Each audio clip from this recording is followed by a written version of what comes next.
Rapture's Delight and The 200 are American Dad's two apocalyptic episodes that are just huge and epic. Two awesome episodes go into the ring, but which apocalyptic American Dad episode is the king? And which will come out victorious? Welcome to Cartoon Clash. This video is going to have spoilers for both of these episodes, so if you don't want to watch the video because of spoilers, then don't. Both episodes are set in the apocalypse, and yet they both take a similar yet somehow a different approach to the concept. Let's start with Rapture's Delight. This episode has Stan and Francine breaking up after Stan yells at her, blaming her for him not getting raptured with everyone else. Francine then meets and goes out with Jesus. We then get a time skip deep into the apocalypse where Jesus recruits Stan's help, rescuing Francine from the Antichrist. The 200 has Stan in an apocalypse from the beginning, not revealing what caused it until the very end. Surprise, surprise, it's Roger.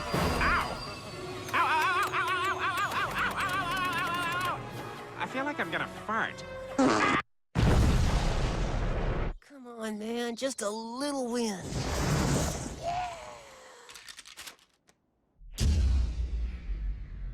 Finding out the cause of the apocalypse isn't the goal for Stan though. The goal is finding his family that he thinks he could have been nicer to in the past. Which, yeah, he obviously could have been. Rapture's Delight is far more serious in terms of its story. It takes itself quite seriously after the time skip. The 200 should be a serious story, logically speaking, but the episode only treats it as such when Stan is reminiscing over past family memories. Rapture's Delight gives us the story from the beginning to the end, being fairly straightforward in terms of knowing when which events happen. The 200 starts with the apocalypse, but gives us flashbacks, which I assume were in the correct order timeline-wise, which would make the most sense. The 200 does give us a time skip forward, but it's right at the end of the episode showing us the outcome of the epic Cannibals vs. Rogers fight that we didn't get to see. That also had a Jeff riding a giant fire-breathing demon like Klaus. Yeah. Did somebody order the fish?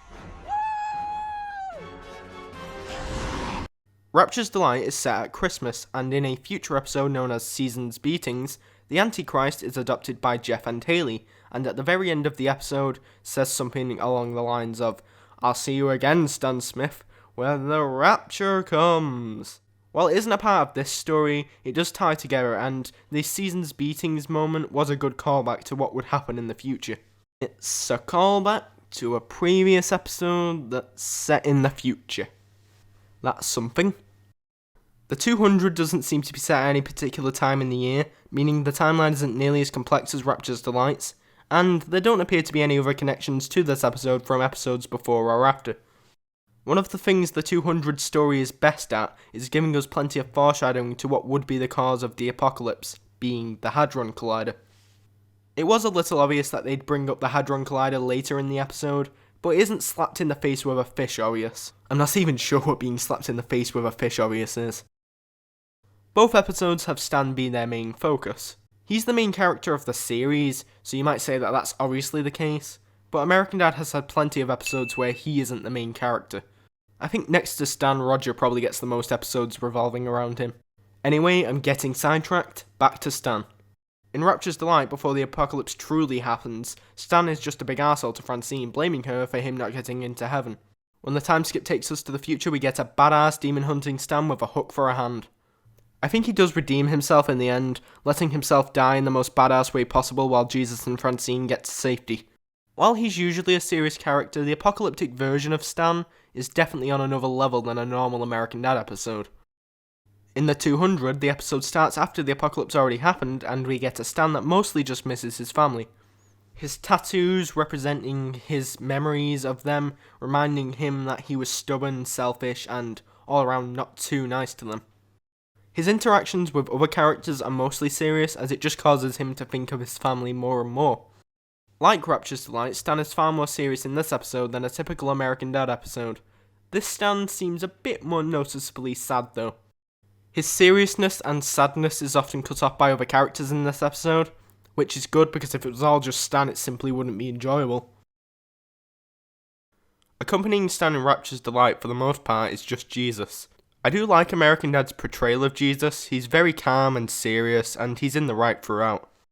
I say for the most part because Roger also meets up with the two of them, giving Stan and Jesus a ride in his ship with the help of Quilo, whom has reappeared twice in the series, although hasn't been back anytime recently. Roger isn't as funny as usual, and he's used less than normal, but with them trying to keep the episode serious, they probably thought they should limit Roger's screen time, since anything he does cannot be serious. That being said, he still gets some pretty funny yet brief moments. Him gazing upon the jewel-encrusted turd that he made was pretty hilarious, and a great callback to a few previous episodes.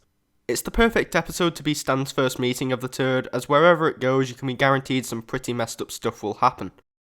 The main thing Stan is in search for in this episode, even if he acts like he doesn't care, is his wife Francine. His kids got raptured, so the only real thing he has to care about in the apocalypse is his wife. Or ex-wife. Francine gets little screen time, but she does tell Stan off after people first start getting raptured, since it's as much his fault as hers they didn't get raptured. So, that's a good moment for her character, I guess. As previously mentioned, the kids got raptured and thus have little screen time. We see them discovering their ideal versions of heaven accompanied by Michelle the Angel, a character we don't exactly get to see a lot. Steve's reaction to seeing his perfect heaven was kind of funny, I guess, but I feel like the scenes with the kids were mostly just there to tie up loose ends in the plot. The final important character in Rapture's Delight is our antagonist, which is the Antichrist. He's incredibly annoying, but it works because you're supposed to hate him.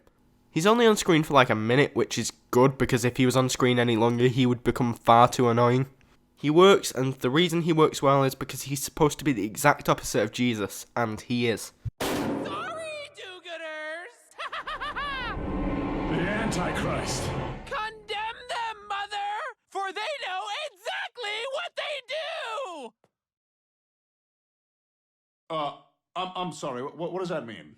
You know, it's the opposite of forgive them, Father, for they know not what they do. Hello? I'm the Antichrist! I'm the opposite of Jesus in every way! In the 200, Roger and Greg accompany Stan. Greg is the first real companion being handicapped by Principal Lewis that cuts off one of his legs and eats it. Later in the episode, he also loses his second leg to Principal Lewis, whom then proceeds to eat that leg too. Greg is a surprising highlight throughout this episode, despite him being a character I don't really care about. Greg fighting off a vicious scavenger that has a weapon and rescuing Roger's spoons while only having one leg and having to catch up to Stan and Roger after he gets left on a train was freaking hilarious, especially seeing an arsehole Roger's reaction to him showing up when he just keeps leaving Greg for dead throughout the episode. Shockingly, Roger actually seems like a secondary companion to Greg of all people, though that may just be because Roger shows up far later in the episode.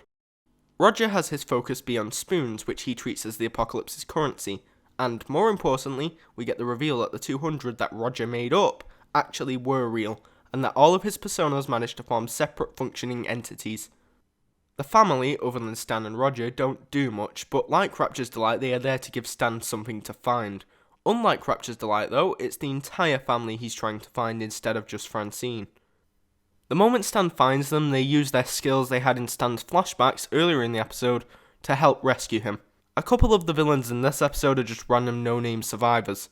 The main villain though, I guess, is Lewis, and eventually the unveiling of the cannibal-like army he's a part of, which contains the majority of the members of Langley Falls that do have names and are recurring characters, Bullock appearing to be the king of the cannibals. Of course he is. Lewis is comedic gold like always, and I wouldn't be shocked if he went cannibal before the apocalypse, with him being as insane as he is. Finally, there is also the 200, which are only really spoken about until the end of the episode. They are exactly like how a Roger persona army would be. Frank Slade! Abigail Lemon Party! Twill Ongenbone! And who could forget Clip Clop? Are they on our side? Kevin Rammer! Oh! They are not on our side. With both episodes being set in the apocalypse, the atmosphere feels darker than usual, which is to be expected since it's an apocalypse. Rapture's Delight starts with the town of Langley Falls being normal, which only makes the apocalyptic setting more bleak than it would be if the episode started out in the apocalypse. Rapture's Delight uses lots of red colours in the background to make everywhere look more dead and more evil. Despite the whole world being destroyed, the world isn't exactly empty, as there are monsters and demons flying and crawling all over the place. The 200 really plays up the emptiness feeling throughout, and has very few people until the very end. While both episodes are more serious than usual, Rapture's Delight is clearly the more serious of the two, and more intense, which is what it was going for, meaning the laughs are mostly smaller ones that don't take you out of the moment.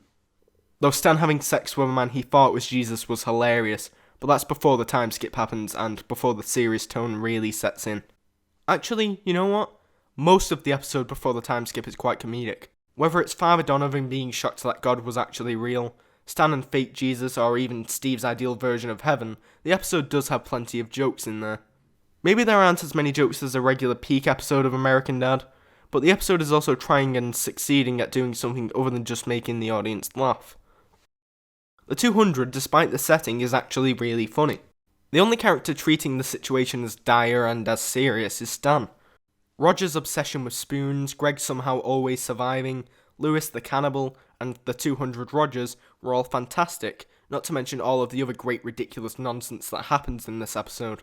Hell, the flashbacks, while treated as serious with Apocalypse Stan's retelling, aren't at all serious when we see what's actually happened. The flashbacks seem like they could be moments from any traditional American Dad episode, and I think that's what makes them so great. It shows Stan's actions, while comedic for the audience, can be actually quite serious when you look back at them, and that goes for the whole series too. This is going to be a difficult one to pick, and I know I say that a lot and will probably continue to say that a lot. It's tough because while I prefer rewatching the 200 due to it being more funny, Rapture's Delight clearly has the better storytelling. So if I had to pick which one I think is better, Rapture's Delight is better, but I'm far more likely to find myself watching the 200 again. These are two amazing American Dad episodes that I highly recommend, though if you've made it this far through all of the spoilers, then chances are you've either seen it or have no interest in seeing it. Either way, bye I guess.